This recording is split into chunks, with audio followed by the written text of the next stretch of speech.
Nicole Vorrasi Bates, the Executive Director of Shattering Glass, a nonprofit dedicated to gender equity and gender equality. But you're a lawyer. Oh yeah. That. Wendy Murphy, lawyer, activist, impact mitigator, teacher, blah, blah, blah, all for women's equality and women's civil rights. Sweeney, and I'm a New York attorney. I've also been an activist for the Equal Rights Amendment the last 10 years. My name is Arlaine Rockey, and I'm a lawyer that practices nationally. Mostly what I do is representing protective parents and their mothers, usually protecting children from child abuse by their other parent. And I also, in the past a little over 3 years, started getting involved in working on the ERA. And it was because of the Equal Means Equal case that Wendy brought. And it was on behalf of Pamela Lopez's fabulous group, and my sister, Gina Colias, and I, and my friend, who's another lawyer in Massachusetts now, named Pamela Parker. We did the amicus brief, and there were, at the final count, there were 86 groups that were the amici. I know it's amici, but I'm Italian, so I would say amici. But anyway, amici. You were Greek. My sister's married to someone. But anyway, okay, so we ended up representing them in Equal Means Equal, and we did 3 briefs. They were basically the same. And we were arguing that equality of rights, equal citizenship, is necessary for democracy. It's critical to democracy. And we also talked about the history of women's rights and talked about Elizabeth Cady Stanton and the first, and we're actually here on the anniversary of this 175th anniversary of the first Women's Rights Convention, and we are outside of her house where Wendy spoke before on the Seneca River. And there's a convention going on also by Generation Ratify, and we've been participating in that as well. Very cool. So we're all a little demoralized right now by the status of the ERA. At least I'll just speak for myself. When we got Virginia in 2020, I was so excited because I thought, well, now it moves to the lawyers. I can bow out. But then that didn't happen. Trump interfered. And so my question is, if Nicole, you want to explain where we are right now today? Sure. The ERA is ratified, having been ratified by 38 states. The ERA is currently the 28th Amendment to the Constitution. It wasn't published in 2020 when Virginia was the final 38th state to ratify due to interference by the Trump administration that blocked the U.S. archivist, the librarian tasked by federal statute, to publish a new constitution. And that's literally just printing a new piece of paper. And that's all we need right now. Unfortunately, in blocking the ERA, it has pushed the burden onto proponents of equality for all to establish that the ERA needs to be published and is valid. And we've been unable, due to procedural issues in the courts, to do that. So we need publication immediately by the Biden administration, which has continued to fight against the Equal Rights Amendment, knowing it protects equality for all women, girls, LGBTQ plus people, and protects reproductive rights. So what do you think, Jean? Why do you think this is happening? And what do you think we should be doing? Well, why it's happening, why Biden is specifically blocking, is the $1 million question. Oh, it's the $1 million question. We can't really answer it directly. What we should be doing is everybody should be completely focused on a clarion call to President Biden to publish the Equal Rights Amendment immediately. 27 amendments were published when the last state ratified. The only one not published was the 28th Amendment, which gives half of the country equality, gives basically moves us into the democracy that we've seen for all people. And it is the ultimate sex discrimination against women not to publish the 28th Amendment immediately. And you started, along with Nicole, you started a publication task force, Arlaine and myself. I don't know if Wendy's on it, but we're all on this task force. Well, I would say I'm a constant consultant. Yeah, she's the consultant, but I don't subject her to the Zoom calls because she'd kill us all. I get the aftermath. So We began the National ERA Publication Task Force. Well, that's And 3 years ago. Right? We started so what happened was when Biden came in, we expect him to publish on the first day. And then we were told, well, maybe in the first 100. Then we were told, well, we have to wait for Garland. Then we were told, well, we have to wait for Schrader. And when Schrader was coming in, I said, who's Schrader? He's the Assistant Attorney General to Garland. He was the next appointment. And when he was coming in, I was like, this is crazy. So I pulled activists off that were just focused on publication. We are singularly focused. We don't focus on anything else. And that's our call, and we've been doing that for 2 years. And we're getting closer. Every day. So what's the status right now? Somebody tell me what is going on in with these resolutions. What Wendy said, these resolutions are a bunch of hooey, but what are they? Well, from what I know, there have been a few different resolutions proposed. A couple things matter. One is, let's remember they're resolutions, not laws, so their impact, even if they could become valid, would be trivial. But more importantly, Congress has to have the power to pass a law or a resolution. They only have power if the Constitution grants them the power. And simply put, they don't have the power to do anything with regard to the ERA. But here are the things they've suggested they do have the power to do. One resolution said we're going to remove the deadline. They don't have the power to do that, especially not a retroactive removal of a deadline that already expired. So they can't do that. I think they now agree they can't do that, which is why we've stopped hearing about it. The next resolution they proposed, the more recent one, was to simply validate the ERA. They think they can pass a resolution where they say, we, Congress, hereby declare the ERA valid. They can't do that either because, again, where do they get the constitutional authority to declare an amendment valid? Article 5, which speaks to how amendments become part of our Constitution, says only one thing that Congress can do. They can propose amendments. The states can then do one thing, ratify them or not. That's it. There's nothing in there about, and then Congress can pass a resolution declaring an amendment valid. They can't do that, period, end of discussion.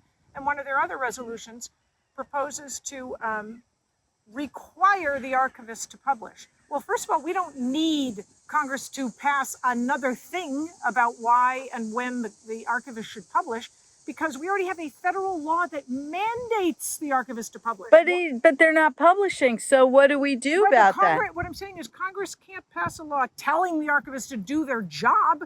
We already have a law that says the archivist must Right, publish. but I think their purpose with that is to exert enough pressure. They have no authority to exert pressure. Let's be clear. When Who cares about authority? There seems to be there are no rules here. No, but what I'm trying to say is We are in the Wild West. when Congress tries to pass a law it has no authority to pass, it distracts us from focusing on the thing that can get done, the thing that would be legal. When Congress passes a resolution saying, we think the archivist should publish, number one, it makes us think Congress is somehow in charge of whether the archivist publishes. They're not. The archivist has a mandate to publish, and the only person, the only branch of government that can make the archivist do their damn job is the courts. Why? Because courts enforce the laws. The law says Congress shall publish. The law says the archivist must publish. The archivist is refusing to publish. The only one with authority to make it happen is the courts. Except that, because the president can direct the archivist to publish. That's absolutely true because the president should do so immediately. But what I'm saying is Congress can't. So if the president says, I want the archivist to do their damn job, remember, the archivist is an independent branch of government. The archivist is not from the executive, legislative, or judicial branch. They're an independent branch of government. They are really. They're in the executive branch. No, they because are we only not. have three. They No, are they are not. subject to. They are They subject are to independent with. an independent subject to the- executive oversight. That's Yes. And exactly that's right. why an executive order. No, you or don't need an calling- executive No, you order. don't want You one. don't You need an He could executive call order. the archivist into his office or Are you call gonna her edit on the this? phone. What I'm trying to say is very simple.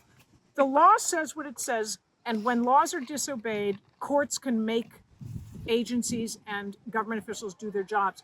The other person who has a role here is President Biden, because he's the archivist boss. That's right. So this is just a matter of picking up the phone and saying to the archivist, who's a woman now and claims to care about women's equality, do your damn job. We do have a problem. The archivist who first refused to publish, David Ferrero, who's now retired, he's the one who issued a statement saying, the archivist will not publish without a court order. That doesn't make it so, but it is another barrier we have to deal with. I Nevertheless, agree with everything you're saying about Congress not being able to order the archivist around. I do think it goes to Kamala's point in the sense that we can't get the courts to tell them to publish. We can't get Biden to publish. Well, what are we going to do in the So interim? here's what Congress can do, and this speaks to Biden's role as well. All Congress needs to do, and this requires no votes, they don't have to get to 60 or 51 or anything else, sign a friggin' letter. Dear archivist, do your damn job and publish. If all these women congresswomen, But that's essentially what the Cory Bush bill is. that's right, but guess what? You don't need a vote. All they have to do is sign a letter, send it to the archivist, and it will have more influence, more power, We're more trying weight, to and do then that. nobody will laugh at it because it's a letter. Dear archivist, do your damn job and publish. The idea that they're subjecting this to votes and all these procedural rules and nonsense in Congress, number one, it gives them the excuse that, well, we tried our best, but it never passed. Just write a letter and then write the same letter to Joe Biden. Pick up the phone, Joe. so That's the We've that done we that, have been though. trying We've to done do that, right, We're gonna Gene? do it again. We've been doing that. I'm saying With the tell senators. Bush and Presley and all these women who are just lying to us, saying they care about the ERA. Say to them, stop the bullshit. Write a letter. I don't. But think Cory Bush is they're lying not to us, lying. They're misinformed. They're No, Cory informed Bush is by not lying to at us. all. She's not lying at all. The point is, She's either lying or she's an idiot. You don't try to pass a law you don't have the authority to pass. And even if you do have authority to pass it, you can still write a letter. From a political Write a letter. perspective, introducing the resolution puts pressure on the members in Congress to co-sponsor, because if they don't, they are publicly making a statement that they're not supporting the Equal Rights Amendment. That you is get more why- press on that than you do on That a is letter. why. You get When- the wrong press. You get press pressuring the wrong thing to happen. Meanwhile, we're not talking about Biden. We're not talking about the right thing. We're talking about Congress. And then, oh, women vote. Let's vote for the Democrats for Congress in 2024. Let's vote for Joe Biden in 2024. No, because this is nonsense. You're voting for a pig in a poke. We're not focused on what actually needs to get done. Don't get distracted. We've tried these letters and getting people to sign on to these letters for 2 years. And, we've got governor's letters, we've got senators' letters, we've got letters coming out the All I'm wazoo. saying is a letter is They worth don't more than do this anything. nonsense resolution. The resolution is worth I- nothing. No, It's because worth because the resolution got us on the fucking news, and a letter gets us nothing. You get on the news with a distraction plan instead of a focus on Biden. All I know is now versus 2010. When I say ERA, people don't tell me it's a laundry detergent. No, but They they don't think- tell me it's Because I baseball. think it's discontinued that. No, but they think the solution is to put more Democrats in Congress, and And that's the problem. That's why Biden is not publishing exactly that. Okay? Can I talk? You cannot. I mean, this is a free Okay, conversation. Okay, well, I was trying not to interrupt. Well, start interrupting. It's much Okay. more interesting. Okay. Well, I'm saying that the point is that I feel that we need to let the general public and the people who, first off, we have to make sure people realize that the ERA will protect reproductive rights and it will protect gay rights, LGBTQ rights. And we need to let these people know that Biden has a constitutional duty to enforce the laws, which means he has a duty to pick up the phone and call the archivist and tell her to do her job under, 1 USC 106B. I think the most important part, Arlaine, to what you're saying is we need all of those groups to understand that they do not have equal protection today. They have zero equal protection. 2 weeks ago, the Sixth Circuit interpreted a ban on gender affirming care and applied a rational basis standard relying on Dobbs. We will be unable to establish discrimination claims for women, girls, and LGBTQ plus people, period, dead stop. Without the ERA being Without published. the ERA being Because published. publication is notice. It's telling the whole country, including the Supreme Court, that it exists. And when they publish a new constitution, the Constitution is the highest law in our country. And the Supreme Court now is a textualist or based. That's the other thing. They're trying to use the fear of that we should be afraid of appearing in front of the Supreme Court as a reason not to Bullshit. publish Bullshit. the Equal Rights Bullshit. Amendment. Bullshit. The courts are going to have the final say no matter what. No matter what, you can't be afraid of the courts. They're going to do it. They're The going to reason do why it. they're going using to that rule one way or the other. argument is because they want the ERA to be held in purgatory where it is right now. If they publish the ERA, first the opponents of equality have to try and overcome standing. If they overcome standing, which the Biden administration said in open court they won't be able to do, but assuming they do, then if the Supreme Court blows it up, it is done in the public eye. But right now, it's being pushed down below and being hidden by the Democratic Party from exposing President Biden for blocking the ERA just like That is the most true statement we've said thus far. Everything Congress is doing right now is meant to distract us from paying attention to Biden blocking the ERA. We're focusing instead on Congress. We're saying, well, it has a little value that they're proposing these utterly illegitimate resolutions.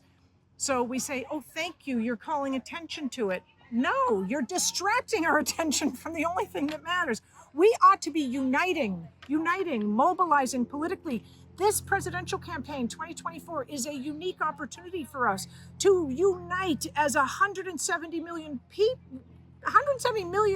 women and say to Joe Biden, who needs our votes in 2024, you will not get our vote until you publish. That doesn't mean we're causing Trump to win. It means Biden loses if he doesn't do the right thing. And we owe our allegiance to the ERA first, party second. I don't care if the devil wins instead of Joe Biden. He will never do the right thing if we don't leverage our votes. And this is the opportunity to do that. We, just like Alice Paul leveraged the women's vote and was a nonpartisan, fierce advocate who didn't care who she was criticizing. She said, we, women, can't afford to be partisan because neither side supports us.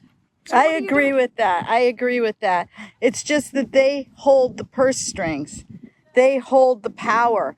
The media will listen to the parties. Everybody listens to the parties. So we have to circumvent that somehow. Yeah, we have to rise up the way Alice Paul created the Women's Party and made it powerful. No matter who was yelling at her, no matter who was saying, you can't do that. That's offensive to the Democrats. She said, I don't care.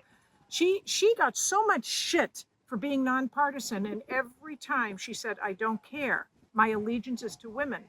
Women first, party second, party third. She just didn't care. Whoever was in power, she went after them like a rabid dog. And that's what we need to do. Okay, well, to get that strong of a voice, we need a lot of people to know. I think we should go after the same two groups that Biden is using to get votes, which are gay people and women, and the reproductive rights issue. And we need to let them know that he has let people basically have all kinds of torment. If there's not been death yet, there's going to be death. I mean, they've got the Texas case going on where that poor woman had to get sepsis before they would actually do a DNC on her and take the tissue out of a baby that was already dead. And so what I think we need to do is to let these people know that Biden has a duty to publish. He could have done it before Dobbs. He could have saved us from Dobbs. He knowingly let Dobbs happen. And then after Dobbs, he used it for political gain in the midterms. And even after doing that, he won the midterms. He could have published after that, and he didn't Arlaine, publish that it. How are you going to get you're them very to support naive you? if you think those groups just need to learn a little bit. I'm not talking about groups. I'm talking about the public. Everything you just said, and I'm then not some. talking about They groups. are proxy groups for the Democrats. Every mainstream group, I'm not talking every about mainstream groups. group that claims to speak for women or gay people or reproductive rights is already in the tank, and we cannot talk them out of the tank. Okay. We Well, cannot talk them out of the tank. Not the large organizations. I agree with you, Wendy. But I think we have to find, again, this is what's so challenging, is we always have to start from the bottom up. We have to start from the small little meeting and then go to the next one. We don't have time for that. Well, I mean, the best we can do is to catch on with some of the smaller organizations smaller. down Yep. low and work their way up. Yep, and the only requirement is that they be nonpartisan, incorruptible, and dedicated to the ERA. Well, that doesn't Then we exist. will join them. It is very difficult to find nonpartisan. Because let me tell you what, we are going bankrupt, Right. right? Because we don't take money from the party and everybody else does. And that's how they keep their lights Alice on. Paul didn't, and that's how she won the right to vote. She took no money from anyone, and she said, I will never sell my soul. I will never sell out women. And that's how she won. Didn't Alva Belmont finance her? She financed the Women's Party, but it was after the party was The already point formed. is, She in, didn't, right? you know, No, but we, it was already Got it formed. on She dead, huh? funded it, but it was after it was already the formed. point But is, without funding, we can't get the word out. I'm working on it. We don't have time. We don't have we, the money. on for Alva? that. we can't worry about money because if it's a money problem, we lose. But we have votes. Votes are free. That means organization. Every poor person in this country can vote. We need to mobilize them and say, we don't need your money, we need your vote. Here's a way to make a difference in democracy, to do the right thing, to make a change, to be impactful, So who are we reject the telling them to duopoly. vote for? Whoever supports the ERA and nobody Neither else. one They have is. You vote for nobody. Even threatening to vote for nobody is very powerful. Okay. Extremely powerful. Okay. I am speechless. Obviously. That's unusual. I'm Yeah, how could that be? Wow. Yeah, So I'm what? speechless. Okay, I think that the thing is that the people, not groups, the people, including all pro-choice people almost, except for the ones in the group or maybe some in the groups, but they all are buying this BS that Biden and Harris and all these other Democratic candidates are going to codify Roe and they're Not going possible. to pass the Equality Act, and neither of those are possible unless we have the ERA, because they have to have something in the Constitution to base them on. Well, they're going to be Other- subject to But that's rational basis standard of review. and Right, you're not I gonna have know. Well, But they it's need the to same as the organize. resolutions. We're going to promise to codify Roe. You don't have the power to do that. We're going to Right. promise to pass the Equality Act. You don't have the power to do that. We're going to promise to pass a resolution requiring the archivist to publish. You don't have the power to do that. We're going to promise to pass a resolution declaring the ERA valid, but you don't have the power to do that. 4 things. They're Okay. promising us to make us vote blue, and they have no power to do any of But them. And we we're going to need be to let stupid them- enough to vote for them. We need. You vote for them. Listen I'm to not me. voting for them. That's fine. We need I'm to not- let the people know that Biden is a hypocrite. And that Putting it he's been mildly. lying. He's been lying, and Kamala Harris has been lying, and the Democratic Party has been lying to us. And there was one state, North Carolina, that passed a resolution just last month saying for Biden, the Biden administration must publish the ERA Yeah, now. but you know what happened? Immediately following that resolution, Governor Cooper stopped talking to us, literally shut us down completely. We were engaged with him regularly. And after that resolution came out, yesterday, on the 100th anniversary, the DNC, for the first time, discussed the Equal Rights Amendment and made it sound like this, like Kamala Harris was the second coming of Shirley Chisholm, and that she's leading the fight while they're sitting there blocking and fighting against the only tool we have available to guarantee equality for 180 million people. This is out of hand, and rest assured will not be supported by young people and anybody who sees the light.